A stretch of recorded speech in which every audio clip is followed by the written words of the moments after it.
What is up, guys? It's the Sound Alchemist, and I'm joined here with... Gersh1. Not actually joined, but in heart and mind we are.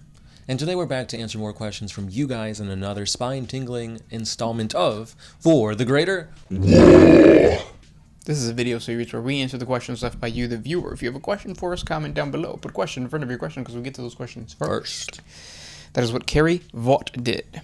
Carrie can be both a guy and a girl name, can't it? Very neat.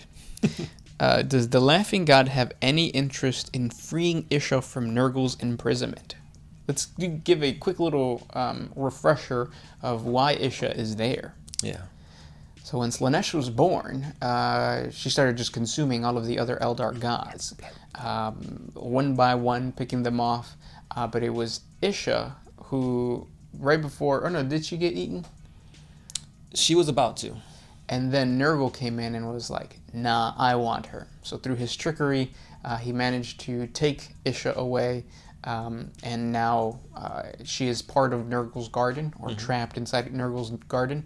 And what Nurgle does is he tests all his like virulent diseases, basically COVID, And all the delta, 20. all the variants of it. So testing them on Isha, and then Isha is the god of that's funny enough, the god of birth, right? Or rebirth, birth. Yeah. So she just generates some type of immunity to it, and then he knows how to, or what to create and when and all that kind of stuff. So he's basically torturing this poor Eldar god, So could the Laughing God, which is another god that survived the birth of Slaanesh because he hid behind the veil of the webway. Segura, yeah. Could he save Isha? There isn't anything that really says that he wants to. Right. He seems to be more of a trickster god. The followers of Segura, the Laughing God, are the Harlequins. Yep. And I feel like they're not really concerned with, like, the Eldar in general. Yeah. They kind of just, like, oh, look, there's a craft world. Let's go and do our play. Yep. not really concerning about, like, oh, maybe we should team up with them and save Isha, or maybe we could do this and strike back, or something. But no, they're just concerned about doing their plays, having their moments of ecstasy while they're producing nice performances for others to watch. Yeah. Now, there is, like, an end game, and it's, like, a performance that they do for all of these different worlds or Eldar, but it's not clear as to what this end game was. I thought it was, or it had to do with birthing the new god, Ennead. But I'm not too sure because that was kind of like dropped off by GW. But it goes back to that whole thing of like the Eldar got something really cool, and then GW was like Primaris Marines. Yeah. Right. Yeah. Because it would be really badass to have the new Chaos God, Ennead, Yvraine, and all the followers of Ennead, having Kalamensha Kane, another god, and his followers, all going into the warp to reclaim Isha. Like, that'd be pretty badass. It would be, yeah. But no, they're not going to do that because there's no Primaris involved. No. Unless the whole, like, the what are they called? The Inari go up to the Imperium and they're like, hey, we brought back Gilliman. We resurrected your savior. You guys owe us. Like, help us reclaim our god. Or else. Yeah. Or else that pico. Yeah. That would be disaster, though, for the Imperium to go into the gardens of Nurgle. Yeah. But yeah. Or maybe they could, well, no, this would never happen. I was going to say they could use the Grey Knights, because like Drago kind of lives in the warp. Yeah. He could be like there, oh, there's a little secret passageway in here. Could be, yeah. But no, I doubt that'll happen either. I feel like there's a quiet minority, or a loud minority, I should say, within the internet that wants Isha to be saved, and like there's like a thing built around her. But I don't think GW's ever going to listen to you guys, sorry. It would be cool, though. Like, if they do all this, save Isha, Isha could be the means to resurrecting the Emperor. Yep. But does GW want that? That's true. Bring me back all the Primarchs first, and then the Emperor. Now, you guys, we have a really cool viewer, JD. He actually sent us some fan mail, and it's in the form of a giant box that we're going to unbox. Not really, because we've already opened it to make sure that we could show what's on here. Mm-hmm. Nothing inappropriate. No pictures of Bridget B, unfortunately. Right. But thank you so much, JD from Tennessee. Do you want to read it? Yeah. Hey, boys. He says it kind of like an orc would. Thought I would donate these models to your channel. They were for armies I no longer have. You may already have them, but they all work better in groups anyway.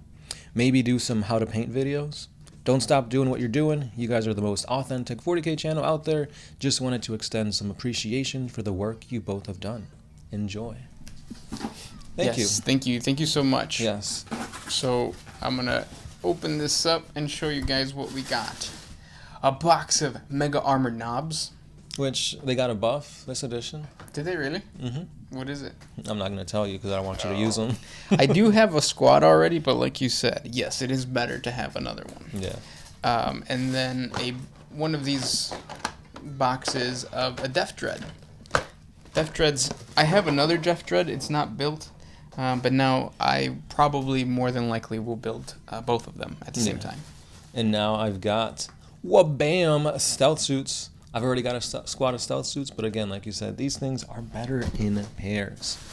And lastly, to complement the stealth suits, I've got a Tau Empire XV95 Ghost Kill Battlesuit, which I also have one, and I really like it. So definitely these things are going to be used. Thank you so much, JD, and hopefully these new models can best the greenskins. Hopefully, yeah. And yeah, thank you so much, because they're also going to contribute to making painting tutorials, building tutorials, all that kind of stuff. So you guys are going to get more content because of this awesome gift. So thank you again, JD. Yes.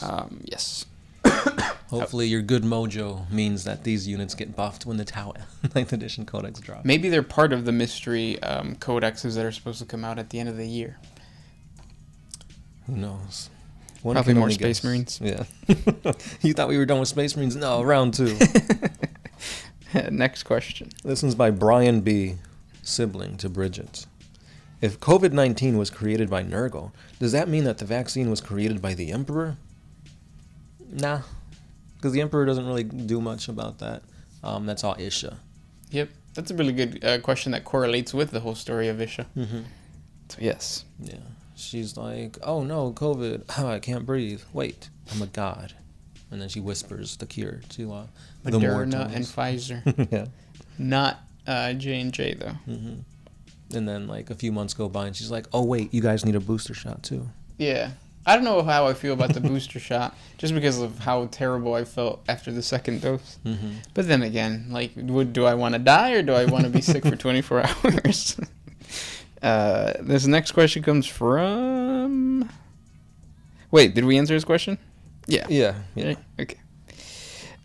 Glowsmans. Have you guys ever seen lore on the 40K Arc-Arsonist of Caradon? It seems like a huge warg, but I never even seen characters from it. Yeah, that's like a offshoot kind of... what is it called? Like it's mentioned a lot in every single codex. Other stories, like the Gotskul story mentions him. This battle of the Waterians versus the Orcs, what's it called? The Octavia sector. Yeah, they're in an Armageddon. Yeah. They mentioned it, but yeah, he never really he doesn't have a full page of lore or anything like that. I don't know what GW was trying to do. Maybe if because his whole thing is he's supposed to be basically a pyromaniac. Yeah. So maybe if we ever get a lot of attention paid to, what are they called, the Flame Boys, Burna Boys. If Burna Boys ever become really popular, they would get an HQ in the form of this named orc character. But other than that, he has very, very little lore. Everything is pretty much just things mentioned from other people's stories. Yeah. He's shady. He hides behind the flames of war. Also, I think it's also just a title. So there's been multiple orc war bosses with that title, and they die.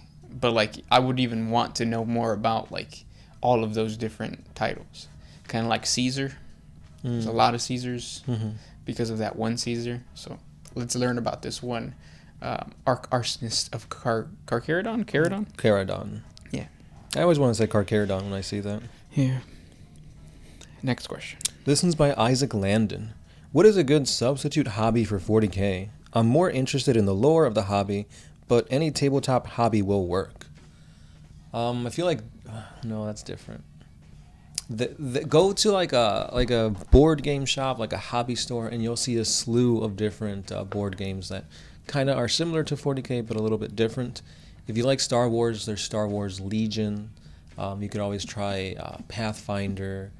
What's that other one? HeroClix. Yeah, HeroClix is there. You could always just go to like the trading card stuff. Magic, Yu-Gi-Oh, Pokemon. I don't understand D&D. his question though. Like, so you're trying to find an alternative to 40K because you like 40K? Why don't you just play 40K? I guess he likes the lore more than the actual tabletop. Oh, okay. Yeah. Yeah, it's tough. I think with all tabletop games, I feel like they're all too long. Yeah. But then you get into like HeroClix, which is like a lot shorter, and it almost feels like a card game. Mm-hmm. But like the lore's not there. Right. It's like, oh, you have 3 versions of the Hulk on your team. Yeah. And you're playing against Superman and Teenage Mutant Ninja Turtles. Oh, you know what your solution might be? Dark Heresy. Mm. Because Dark Heresy is super like role playing, like it is a role playing game. Mm-hmm. But if you like the lore, if you like the universe of 40K, you could become the DM and you can like run campaigns for your friends on the tabletop with these models. Yeah. Or Blackstone Fortress. Yeah, Blackstone Fortress is another one. Yeah. Kill Team, if you want to play 40K light. Yep. Even though that still took like an hour and a half. Yeah, that's true. Yeah. This next question comes from Deep Sea Nomad. How gay was Filgrim? Did Filgrim ever tried to molest his legionnaires? The Fulgrim was not gay, because remember, Space Marines don't really have that, or Primaris or Space Marines don't really have that drive to like screw things. They're meant to be a tool of war, and they don't have time to focus their minds on other things besides war. Yep. So probably not. Yeah. But I mean, once he got taken into the grasp of Slaanesh, maybe. James Murphy. In the theme of the old Predator movie, which single elite unit, from any race, could crash land on modern Earth and would be able to do the most damage to us? A Space Marine. Yeah, easy. For Tyranids, I think it would be a Gene Stealer, or even they're called lictors, right? Yeah. The tentacles in their faces. They're like super, like, they blend with like the surroundings, and that's basically a predator. Yeah. I think what are the not the witches of the Dark Eldar, but the Succubi? No, there's another one. Incubi? No, the one that experiments. Oh, the homunculus. Homunculus, yeah. Yeah, homunculus would be pretty powerful or dangerous. I'm thinking, and I think any Necron unit would be. It would have to be a Necron Lord, though. Yeah. Or a Cryptek, because they're the only ones that have sentience. Because if you just throw like a warrior into, the world, he's just going to start killing things. Right. People would just shoot him up. But I mean, he's got that really durable metal, and if whatever we do, and if it does damage him, it'll just like repair. Maybe, because like Space Marines do kill Necron.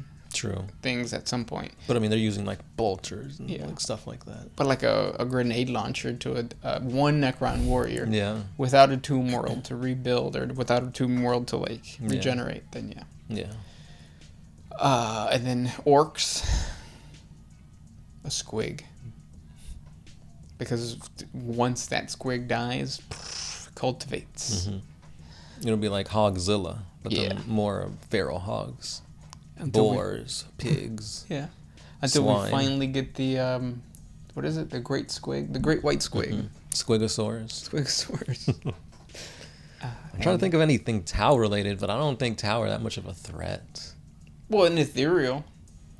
Do you think his like mind control or pheromone control, whatever he has, could like work? I think his charisma would, yeah. I think like because he's an alien. Like, but you don't think people just kill it and then dissect it and do all this? No, especially if he's smart about like how he shows himself. And obviously he knows more about the universe and the galaxy than we do. So like I don't know if he like makes it seem like his arrival is divine, which they kind of did. Yeah, right? yeah. During the whole little war, and Mhm. yeah, so an ethereal maybe. But yeah, that's pretty much it, right? Or Eldar. Yeah, Eldar. Farseers, or is that what they're called? Yeah, Yeah, Farseers. because they could freaking do magic stuff. Yeah. They're David Blaine. Is that his name? Yeah, David Blaine. Yeah. Chris Angel. Next question. This one is by Tommy Falcon. How come in all the cutscenes and videos and all that, we never get to see the Space Marines doing that stupid run where, like, they squat, lunge, or whatever that they do according to the lore? Is it because it would look too ridiculous? Squat, lunge, and what? Or whatever. I don't know what that is. Yeah. Are you talking about, like, how, like, Olympic runners, like, they get in that position and then they run? Oh. I don't know. Yeah, I'm not too sure. Yeah. Probably because the rule of cool. I mean, that's always a thing. Next question comes from Oscar Dighton. What world most like New Mexico? Oh, man.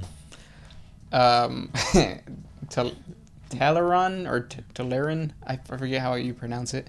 But that's where the Desert Raiders of Talaran live. I was going to say Rin's world.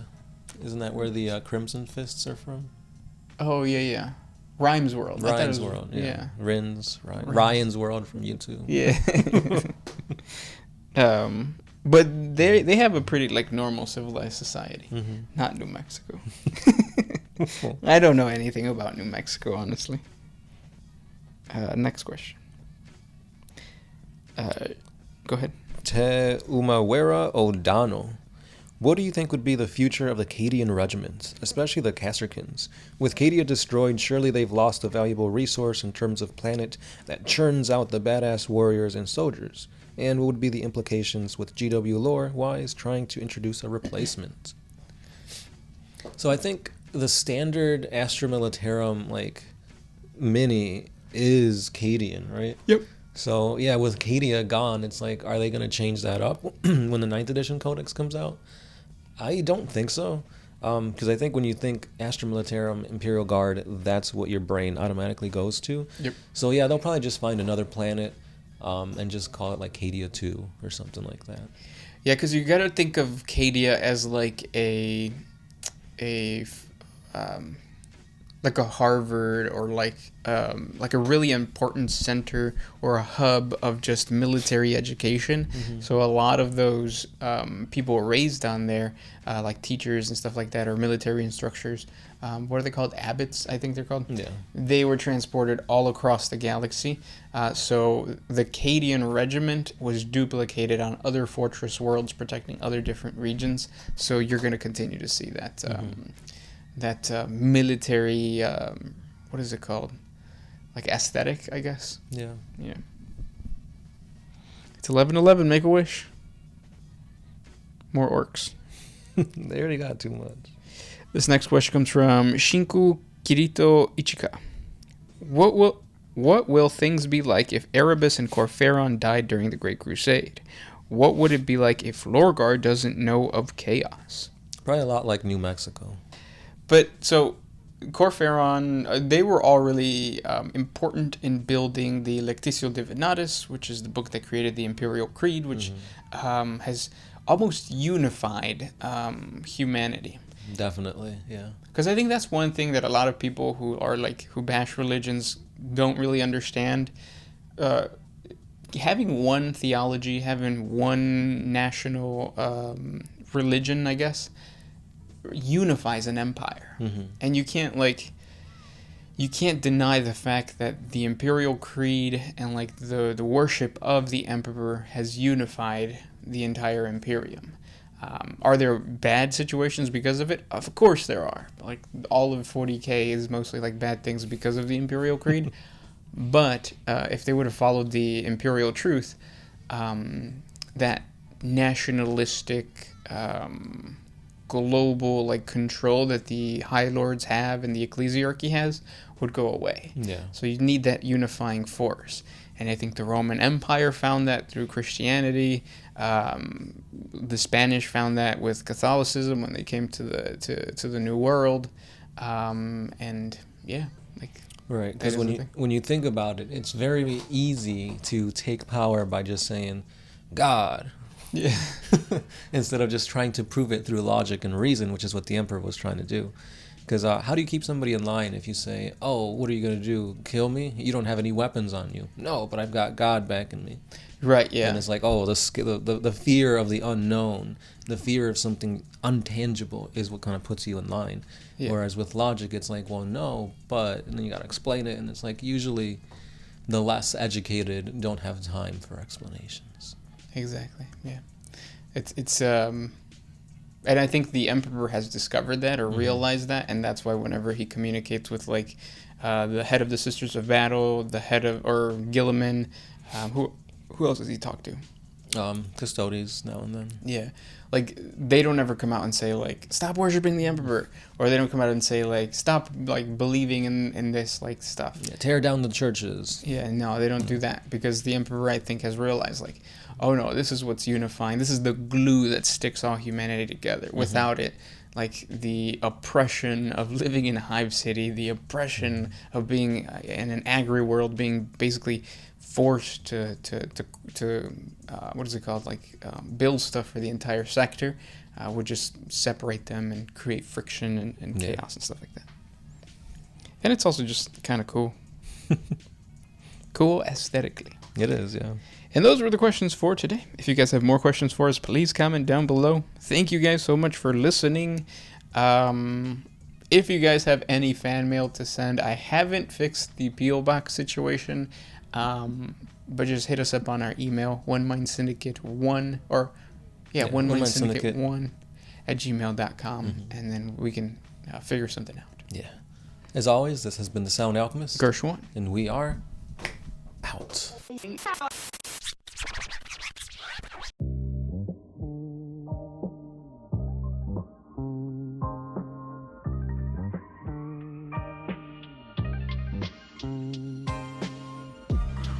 if you could put my freedom